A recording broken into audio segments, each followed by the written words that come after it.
Okay, now the last thing we want to do with our toothbrush, and this is really getting the worst of the dirt out, is we want to make sure that we go around the edge of the actual sink itself.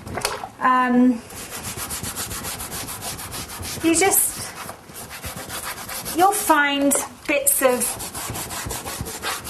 toothpaste, or especially if you're someone that uses a lot of hairspray, those sprays go all over the counters and they get sticky and they get stuck in, and soaps as well. You'll always find soap around the edge here.